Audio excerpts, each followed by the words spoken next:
In February 2005, Professor Vyacheslav Zvonikov and a group of colleagues conducted an experiment to confirm or disconfirm the hypothesis that remote communication between people is possible.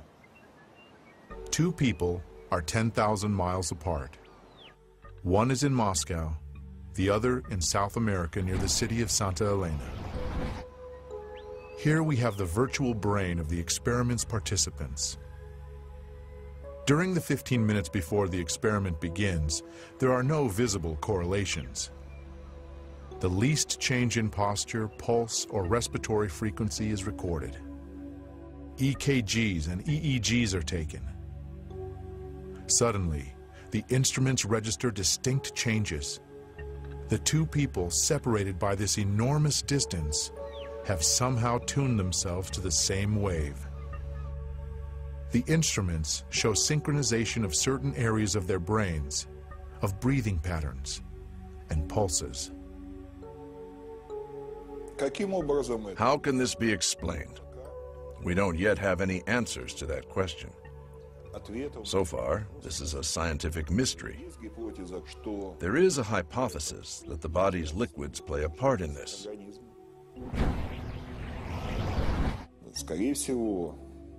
Most likely, and we do have a good deal of data to confirm this, liquids within the body also carry out a sort of information transmission function.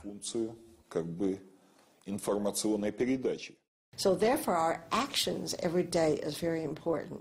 And our actions are related to nature, to the whole cosmos. So what one does doesn't just affect themselves, it affects other people and it affects the whole universe. We studied water during solar eclipses and when Comet Schumacher-Levy was passing, in those periods of time. And it turned out that a tissue culture in water, when a solar eclipse is in the offing a week ahead of time before the eclipse, when everything is still far ahead, it already begins to fade. The water showed a direct connection to the event.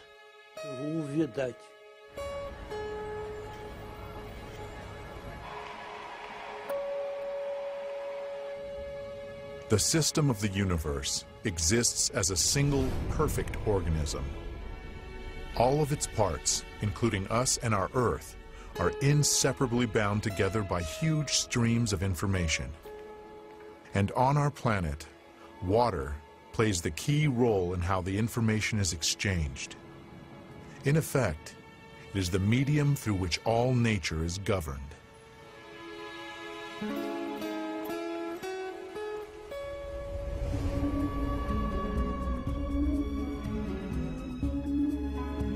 The Chinese chronicles tell about the Taoist hermit Shang Xun, who is known to have met repeatedly with Genghis Khan for lengthy conversations.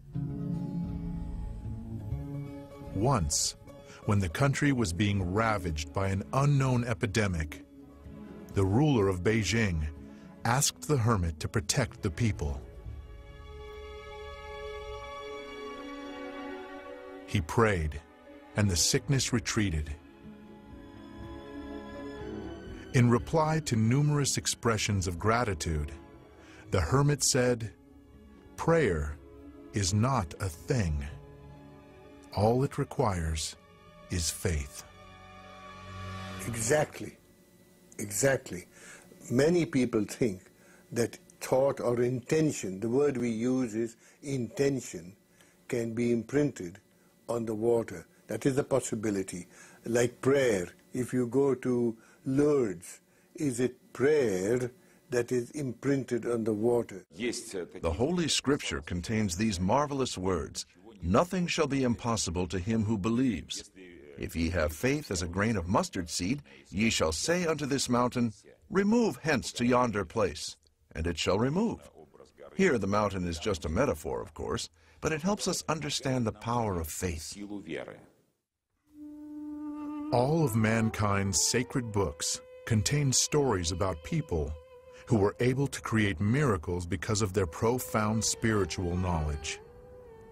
Legend tells us that the sea parted before Moses because of his unflinching faith that the Lord would not abandon his people.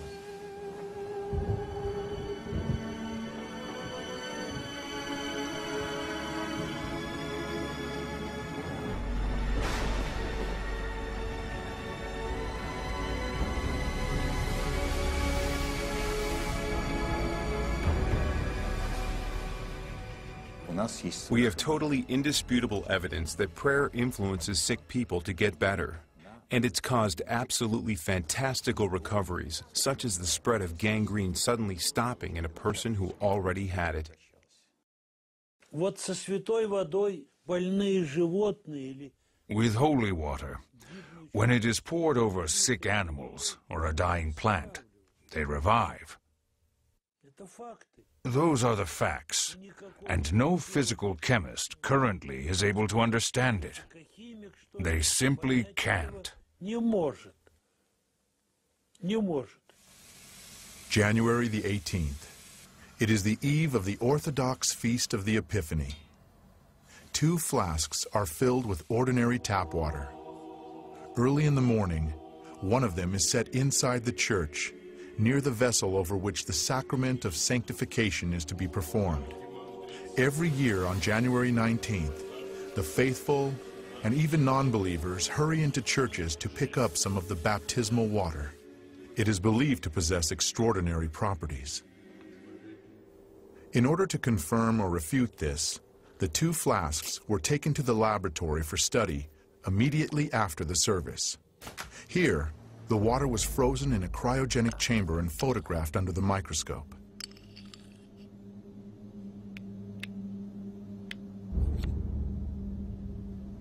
The crystals of the tap water looked like a chaotic, diffused spot.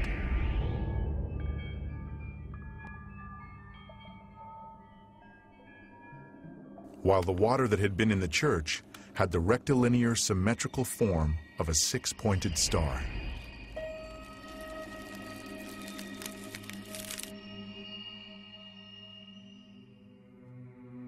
It is well known that holy water has a very powerful and stable structure. This water can pass its properties. Take only 10 grams of it and dilute it in 60 liters of common water, and the whole amount will have the properties of the holy water. Perhaps scientists will tell us sometime what prayer is. Perhaps scientists will tell us sometime what happens with human nature under the influence of divine grace.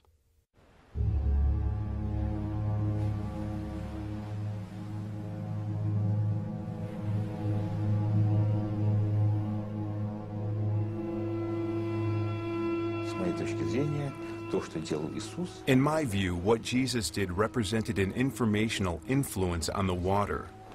He acted with his spirituality. He acted through higher spiritual powers. And it is now quite reasonable to imagine changing water in such a way that it would become fairly firm. Сейчас, в общем, вполне разумно.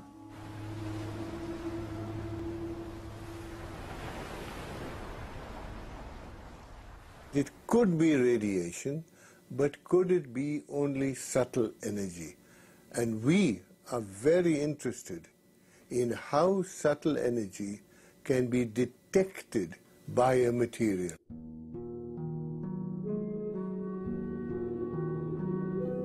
In our time, everybody is sure that weather on the planet is determined by cyclones and anticyclones. We accept the weatherman's daily forecasts as inevitable. Actually, we are waiting for water to make its appearance. Evaporating and turning into whimsical clouds and towering thunderheads, it creates the architectonics of the sky. The countless shades of sunrise and sunset, the rainbows that shoot across the sky, all of them result from the refraction of light rays by the moisture in the atmosphere. Clouds carry this moisture over great distances, and it spills down as rain. Rain, hail, snow and mist, winds and storms, gales and hurricanes. All of these complex processes depend on water's mood. We try to second guess how it is going to behave, and where on the earth it will bestow its favors, and where it will unleash its wrath. The most we can do is to observe these processes from space, but only observe them. But how alluring the thought is of subjugating the weather. What a sweet bait that is for human vanity.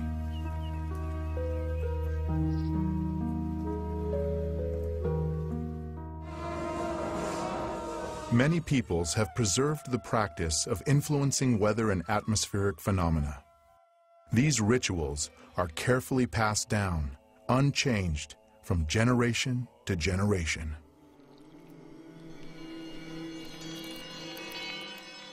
If my tributes have been convincing enough, if I have chosen the right time and the right place, and have recited the mantras correctly, and from a pure heart, then the Lord of the water gives us water.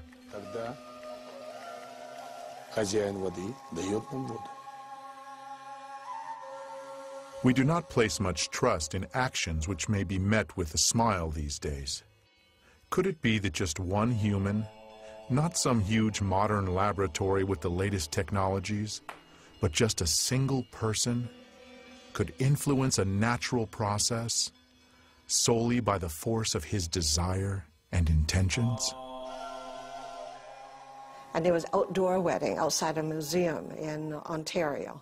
And, well, we didn't bring umbrellas, but some people did. And the sky was all overcast, and the rain started to come. It was half an hour before the wedding. And it started to rain. All the umbrellas went up. And so I and two other students said, okay, let's meditate for better weather. Within a minute, an opening in the clouds came, and the sun just shone right down in this area. Only, not all over, just shone right down this area. By the summer of 1991, Israel had had no rain for 2 years. The water in the country's only freshwater lake, Lake Kinneret, had fallen 15 centimeters below the critical level. Then, 10,000 Israelis gathered at the Wailing Wall to pray for rain. On the third day, rain came down on the country in torrents. Many people explain this fact as a simple coincidence. Belief in coincidence is neither scientific nor religious. From a scientific standpoint, there is scientific determinism, while from a religious standpoint, there are things that are done which have an influence on the outcome. Coincidence is a way in which people try to escape bearing any responsibility.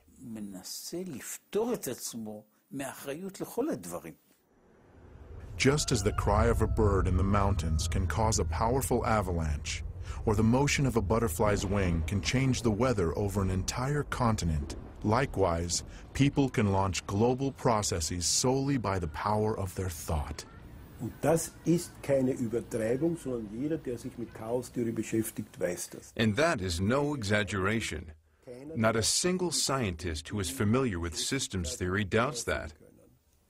It is entirely a question of waiting for a moment when the system is in a state of instability.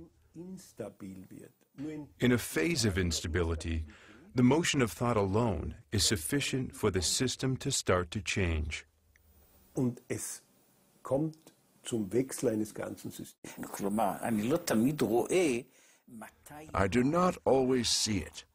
When my own mistake or sin comes back to me in another guise, although essentially it is a single unit, whatever it is that I did wrong returns to me, not as punishment, but as a result.